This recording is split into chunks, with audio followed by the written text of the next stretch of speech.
बालेश्वर प्रतिभा विकास trust आनुकूल्य rasgulla महोत्सव April 1 तारिख 2025 स्थानीय ब्रिड कल्याण मंडप ठारे अनुष्ठित हो जाइछि। प्रथमे मनोरंजन कार्यक्रम आरंभ होता। ट्रस्टर सभापति माननीय हरेकृष्ण दास सभापति अनुष्ठित उक्त उत्सव मुख्य अतिथि भाव डॉक्टर सत्यजित नायक, सम्मानीय अतिथि भाव माननीय सुधाकर नायक अतिरिक्त जिलापाल जोगदे ट्रस्ट तरफ गुरुत्वपूर्ण कार्यक्रम भयसी प्रशंसा करते। विभिन्न जनहितकर कार्य सह ट्रस्ट ओडिशार परंपरा सह जड़ित रसगोला महोत्सव को प्रोत्साहित करने भली एक अभिनव योजना हाथ को नेबा द्वारा वास्तव में रसगोला कारीगर और व्यवसायी माने उपकृत हेबे बोली अतिथि माने मत पोषण करते। एही महोत्सव माध्यम ओडिया माने निश्चय जागृत रहिबे और भविष्य में केबे कौनसी राज्य रसगोला सेमानकर उत्पत्ति बोली दाबी करने को साहस करिबे नाही बोली अतिथि माने मत पोषण करते।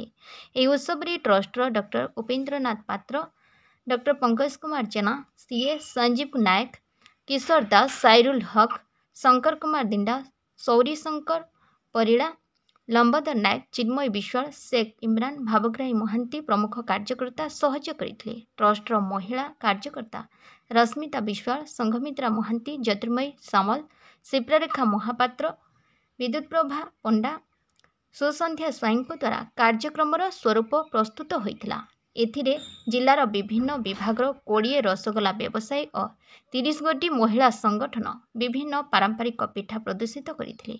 रसगोलारी प्रथम, द्वितीय, तृतीय और पिठारे अनुरूप 3टी प्रतियोगी को पुरस्कृत करा। शेष ट्रस्टर कार्यकारी सभापति रघुनाथ प्रधान धन्यवाद अर्पण करते। मना सुप्रिया मल्लिक, उत्कल दिवस समस्त अभिनंदन। आज उत्कल दिवस उपलक्षे समस्त पिठा रसगोला महोत्सव ब्रिड आयोजन कर तरफ आम सब आम एसएसजी ग्रुप मेम्बर मैंने सब पिठा नहीं पोड़ पिठा को महत्व दिखाई। पोड़ पिठा रसगोला पोड़ पिठा लाउ पोड़ पिठा नहीं आसचु, मुग मंडा नहीं आसचु, आम एकुटी आसना नहीं नहीं प्रथम आसचु माणिकम साईराम एसी मुग सामुली पिठा, झालपुर पिठा आउ बड़ पिठा ना प्रथम थर को मत सुंदर स्टेज देइथबारो आ एते सुंदर दर्शक माने आपन को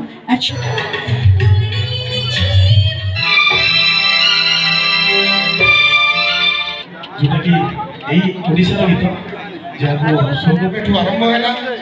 मो रिक्वेस्ट करी